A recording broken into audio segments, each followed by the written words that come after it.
আসসালামু আলাইকুম। বাঙালি রান্নাবান্নার আরও একটি নতুন পর্বে আপনাদের সবাইকে স্বাগত। আজকের পর্বে তৈরি করে দেখাবো বেগুন দিয়ে একদমই ভিন্ন স্বাদের একটা ভর্তার রেসিপি। আশা করছি আপনাদের সকলের কাছে রেসিপিটা ভালো লাগবে।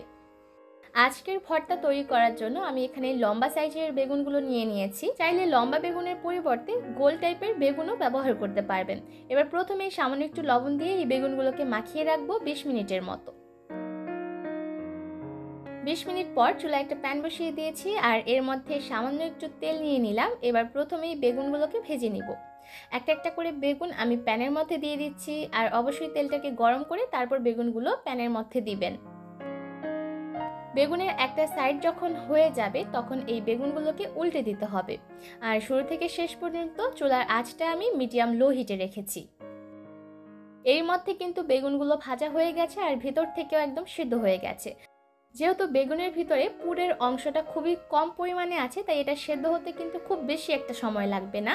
4 থেকে 5 মিনিটের মধ্যেই দেখবেন বেগুনগুলো ভাজা হয়ে যাবে। এবার এই বেগুনগুলোকে চুলা থেকে নামিয়ে নিচ্ছি আর এই একই প্যানের মধ্যে আমি কিছু শুকনা মরিচ ভেজে নিব।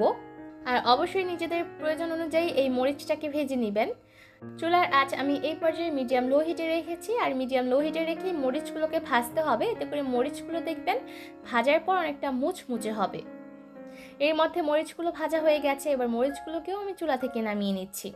বেগুন ভর্তা তৈরি করার জন্য আমি এখানে পেঁয়াজ কুচি নিয়েছি 1/4 কাপ, ধনিয়া পাতা কুচি নিয়েছি 2 টেবিল চামচ আর শুকনো মরিচ নিজেদের পছন্দ অনুযায়ী। এবার প্রথমে সামান্য একটু লবণ দিয়ে মরিচটাকে আমি গুঁড়া করে নিচ্ছি আর মরিচগুলো প্রথমে গুঁড়া করে নেওয়া হয়ে গেলে পেঁয়াজ আর ধনিয়া পাতার সাথে ভালোভাবে মাখিয়ে নিচ্ছি।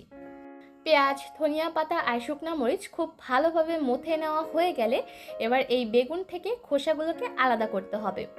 আমি সবগুলো বেগুনের থেকে খোসা আলাদা করে তারপর এই বেগুনের শাঁসগুলোকে পেঁয়াজের সাথে মাখিয়ে নিব। আর অবশ্যই খোসাটাকে ফেলে দিয়ে তারপর বেগুন ভর্তাটা তৈরি করবেন, তাহলেই কিন্তু খেতে বেশি ভালো লাগে। সবকিছু একসাথে ভালোভাবে মাখিয়ে নেওয়া হয়ে গেলে এবার এর মধ্যে দিয়ে দিলাম 1 চা চামচের মতো সরিষার তেল। আর এই সরিষার তেল দেওয়ার কারণে ভর্তার ফ্লেভারটা আরও দ্বিগুণ বেড়ে যায়। তেল দেওয়া হয়ে গেলে ভালোভাবে মিক্স করে নিচ্ছি। ব্যাস, এবার ভর্তাটা খাওয়ার জন্য একদম রেডি। সচরাচর বেগুন ভর্তা থেকে একদমই আলাদা একটা রেসিপি। আমার বিশ্বাস রেসিপিটা আপনাদের সকলের কাছে ভালো লাগবে। আজকের মতো এখানেই বিদায় নিচ্ছি। সবাই অনেক ভালো থাকবেন। আল্লাহ হাফিজ।